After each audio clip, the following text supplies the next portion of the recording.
Hades అనేది ఇంకొంచెం లోతైన నరకము. మీరు ఈ పిక్చర్లో గమనించినట్లయితే ఫస్ట్ షియోల్లో ఉంటారు. ఇట్స్ లైక్ సికింద్రాబాద్, హైదరాబాద్, చార్మినార్, ఒక లొకేషన్ నుంచి ఒక లొకేషన్ వరకు. ఇవన్నీ లొకేషన్స్, హెల్లో ఉన్న లొకేషన్స్ ఇవన్నీ. సెకండ్ నరకం పేరు హేడీస్. నూతన నిబంధనలో హేడీస్ అని చూస్తాం. హేడీస్లో ఏంటి? టార్చర్ ఉంటుంది. This is not the final hell. నూనెలో కాల్చడం ఇక్కడ ఉండదు, బర్నింగ్ విత్ ఫైర్ ఉండదు, కానీ టార్మెంట్ ఉంటుంది.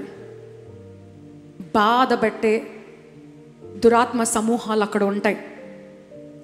ఇది మనము అబ్రహాము స్టోరీలో చూస్తాము. లాజరస్ ఇన్ ప్యారడైజ్లో లాజరస్ వెళ్తాడు, ఒక ధనికుడు కూడా ఉంటాడు. రీడ్ దట్ వర్స్ నన్ను అదొకసారి చదువుదాం. లూక్ చాప్టర్ 16 verse 23లో ఉంటుంది, చదవండి. అక్కడ మీకు హేడీస్ని నేను చూపిస్తాను ఎక్కడుందో అది. It's important to know. Luke chapter 16 verse 23 చదువునాను. లూకా సువార్త 16వ అధ్యాయము 23వ వచనము. అప్పుడతడు పాతాళములో బాధపడుచు కన్నులెత్తి దూరము నుండి అబ్రహామును అతని రొమ్మున ఆనుకొని ఉన్న లాజరును చూచి, తండ్రివైన అబ్రహామా, నా యందు కనికరపడి తన వేలి క్రొనను నీళ్ళలో ముంచి నా నాలుకను చల్లార్చుటకు. మీరు అక్కడ చూసినట్లయితే ఒక ధనికుడు, ఈ స్టోరీ ఎంతమంది తెలుసండి? బైబిల్లో ఒక ధనికుడు ఉంటాడు, and Lazarus is a poor man. And ఈ ధనికుడు, చాలామందికి ఇది కూడా నేను మర్మాన్ని నేను చాలా క్లారిఫై చేశాను, ఇప్పుడు కూడా మళ్ళీ చేయడానికి ఇష్టపడుతున్నాను. ధనికులు పరలోకానికి వెళ్ళారని ఈ వాక్యాన్ని పట్టుకొని చాలామంది రాంగ్గా ఇంటర్ప్రిట్ చేశారు. మీ అందరికీ చెప్పాలనుకుంటున్న విషయం ఏంటంటే, ప్యారడైజ్ అనేది అబ్రహాము పేరు పైన పెట్టబడింది. అబ్రహాం ధనికుడా బీదవాడా? అందరు చెప్పాలి. అబ్రహాం ధనికుడా బీదవాడా? ధనికుడుగా ఉన్న అబ్రహాము పేరు మీద పెట్టబడింది పరదేశి అని పేరు. ధనికుడుగా ఉన్నందుకు ఆయన నరకానికి పోలేదు. లాజరస్ని పట్టించుకోకుండా ఆయన ఇంటి కిందే వండి అడుక్కుంటున్నప్పుడు కనీసం ధనికుడుగా ఇంట్లో భోజనం పెట్టడానికి కానీ, లోపల రాని నా వస్త్రాలు ఇస్తాను కానీ ఎప్పుడు ఈ ధనికుడు చెప్పలేదు. ఆ బీదవాడిని అలాగే చచ్చిపోయి కుక్కలు వచ్చి నాకుతా ఉంటే లాజరస్ని అలాగే చచ్చిపో అని వదిలేసిన వ్యక్తి.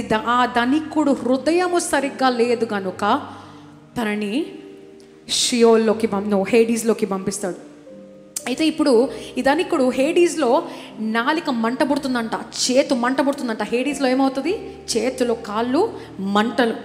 ఇది ఒరిజినల్ మంట కాదు, ఇంకా ఫైనల్ హెల్లోకి వెళ్ళలేదు, ఇంకా సెకండ్ హెల్లోనే ఉన్నాం. హేడీస్లో మళ్ళీ చదువునా, రీడ్ దట్ వర్స్. ఎక్కడైతే ఆయన నాలుక మంట పడుతుంది. తండ్రివైన అబ్రహామా, నా యందు కనికరపడి తన వ్రేలి కొనను నీళ్ళలో ముంచి నా నాలుకను చల్లార్చుటకు లాజరును పంపుము. అయితే హేడీస్లో మీకు ఒక ఇంట్రెస్టింగ్ విషయం చెప్పడానికి ఏంటంటే, హేడీస్లో ఒక గ్లాస్ అద్దంలాగా ఉంటుంది అనమాట. హేడీస్ పక్కన ప్యారడైజ్ ఉంటుంది. ప్యారడైజ్లో ఉన్నవారు హేడీస్లో ఉన్న వాళ్ళని చూడొచ్చు, హేడీస్లో ఉన్నవారు పరదేశంలో ఉన్న వారిని చూడొచ్చు. పరదేశంలో చక్కగా అబ్రహాం రొమ్ము పైన ఆనుకొని ఎంజాయ్ చేస్తూ సంతోషిస్తూ దేవుని కోసం ఎదురు చూస్తున్న బిడ్డలు ఉంటారు. హేడీస్లో నేను తప్పు చేశానయ్యా, లాజరస్ తప్పు చేశానయ్యా నేను అని మొత్తుకుంటున్నాడు. అబ్రహాంని అడుగుతున్నాడు, అబ్రహామా ఒక్కసారి ఇలా నీళ్ళలో ముంచి నా నోట్లో పెట్టయ్యా, మండిపోతున్నానయ్యా. నేను ఒకసారి చాలా నవ్వులాటగా నేను ఇది కూడా చెప్పాను. అందుకే యెషువా హౌస్కి వచ్చినప్పుడు నేను చెప్పాను కదా, నీకు ఈ వాక్యం బోధించాను కదా, ఎందుకు వినలేదు? అందుకే ఇప్పుడు హేడీస్లో ఉన్నావు అని చెప్పగలుగుతామంట మనం పరదేశంలో కూర్చొని. చెప్పాను కదయ్యా రమ్మని, వాక్యం వినమని చెప్పాను కదా, ఆరాధించి దేవుడికి సమర్పించుకోమని చెప్పాను కదయ్యా అని లాజరస్ ఇక్కడ వైపు పరదేశంలో నుంచి చూసి ఆలోచిస్తున్నాడు. ఈ హేడీస్లో ఉన్న ఈ వ్యక్తి మాత్రము మండుతున్నాడు. అయితే చదవనా, కంటిన్యూ రీడింగ్ దట్. ఈ అగ్ని జ్వాలలలో యాతన పడుచున్నానని కేకలు వేసి చెప్పెను. అందుకు అబ్రహాము, కుమారుడా, నీవు నీ జీవిత కాలమందు నీకిష్టమైనట్టు సుఖము అనుభవించితివి. మళ్ళీ చదువు. ఎందుకు ఆ ధనికుడు నరకానికి వెళ్ళాడు ఇక్కడ అబ్రహాం చెప్తున్నాడు, వినండి. కుమారుడా, నీవు నీ జీవిత కాలమందు నీకిష్టమైనట్టు సుఖము అనుభవించితివి. దేవుడికి ఇష్టమైన సుఖము కాదు, నీకు ఇష్టమైన సుఖమును నువ్వు అనుభవించావు గనుక అలాగుననే లాజరు కష్టము అనుభవించనని జ్ఞాపకము చేసుకొను. అబ్రహాం చెప్తున్నాడు, లాజరస్ మరి ఎంత కష్టం అనుభవించాడు. అడుక్కున్నాడు, ఒక్కరోజైనా భోజనం పెట్టావా? కుక్కలు వచ్చి నాకుతా ఉన్నాయి. ఎప్పుడైనా భోజనం పెట్టావా? లోపల తీసుకొచ్చి కూర్చోబెట్టావా? మరి నా కుమారుడు ఇంత బాధపడ్డాడు అని అబ్రహాము లాజరస్ని వెనకేసుకొని వస్తున్నాడంట. చదమ్మా. ఇప్పుడైతే వాడు ఇక్కడ నెమ్మది పొందుచున్నాడు. పరదేశంలో ఏం చేస్తారు? నెమ్మది పొందుకుంటారు. అది పరలోకము కాదు. ఇంకా దేవుని సన్నిధి అక్కడ ఇంకా లేదు. పరదేశంలో దేవుని సన్నిధి సింహాసనము లేదు. కేవలం నెమ్మది పొందుకొని రెస్ట్ఫుల్గా ఉంటారు, విశ్రాంతితో ఉండే పరదేశం అన్నమాట. ఇప్పుడైతే వాడు ఇక్కడ నెమ్మది పొందుకున్నాడు. నీవు యాతన పడుచున్నావు. Continue reading. అంతేకాక ఇక్కడ నుండి మీ యొద్దకు దాటగోరు వారు దాటి పోజాలకుండునట్లును అక్కడి వారు మా యొద్దకు దాటి రాజాలకుండునట్లును మాకును మీకును మధ్య మహా అగాధం ఉంచబడి ఉన్నదని చెప్పాను. Look at that. నువ్వు ఇక్కడికి రాలేవు, నేను అక్కడికి రాలేను. నేను వచ్చి నిన్ను రక్షించలేను, నువ్వు ఇక్కడికి వచ్చి విశ్రాంతి పొందలేవు. తప్పు చేసావా? దేవుని నామాన్ని అంగీకరించకుండా చనిపోయావా? There is no repentance after death. మరణము పొందిన తర్వాత మనకి తిరిగి క్షమాపణ ఉండదు, దేవుని నామాన్ని నమ్ముకోకుండా చనిపోయినట్లయితే. అందుకే నేను చాలాసార్లు మీకు చెప్తాను, రక్షణ కోసము మీ బంధుమిత్రుల పేర్లు రాసి మరి ప్రార్థన చేయండి వారి కోసం. నీ స్నేహితులు వారితో రోజు గంటలు మాట్లాడుతున్నారా, కానీ వారి దేవుని నామాన్ని అందుకోలేదా, పొందుకోలేదా? నువ్వు ఏ విధంగా అయినా సాదృశ్యముగా ఉన్నావా? నీ సాక్ష్యము ద్వారా కానీ దేవుని నామాన్ని కానీ ఏ విధంగా అయినా ఒక చిన్న విత్తనమైనా నాటావా?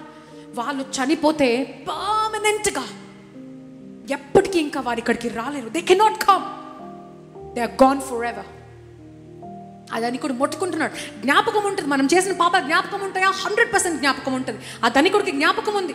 అయ్యో నేను తప్పు చేశాను, అబ్రహామా ఇప్పుడు నన్ను వచ్చి నన్ను రక్షించు. తప్పు అప్పుడు చేసామని ఒప్పుకోవటం కాదు, ఇప్పుడు నేను తప్పు చేస్తున్నాను దేవా, ఇప్పుడు నా జీవితం తప్పు ద్రోవలను నడుస్తున్నానయ్యా, ఇప్పుడు నన్ను క్షమించుమయ్యా అని చెప్పిన వారికే పరదేశీ పరలోకము. There is no repentance after you die. బైబిల్లో రాసి ఉంటుంది, after death it is the judgement. నీతిమంతులకైనా స్వనీతులకైనా it is only judgement. That is why today I urge you my church, రక్షణ లేని వారి కోసం ప్రార్థించండి, భారతదేశం కోసం ప్రార్థించండి. పేర్లు రాసుకొని ప్రతిరోజు మీరు ట్రావెల్ చేస్తున్నప్పుడు కూడా రాసుకొని ప్రార్థించండి. మీ తల్లిదండ్రులు మారాలనుకున్నా, మీ బంధుమిత్రులు మారాలనుకున్నా, లేకపోతే మీ స్నేహితులు రక్షణ పొందాలనుకున్నా, ఏ విధంగా దర్శించుకోవయా, ఏ విధంగా కనపరుచుకోవయా, ద మోమెంట్ యు ప్రే, అదొక గొప్ప ఆయుధము మన చేతిలో. ప్రార్థన అనే ఆయుధము, ఆ ప్రార్థన ఆయుధము బ్రతుకున్నప్పుడు మన చేతిలో దేవుడు పెట్టి ఉన్నాడు. So pray for people who are yet to be saved. There is no more repentance after you die.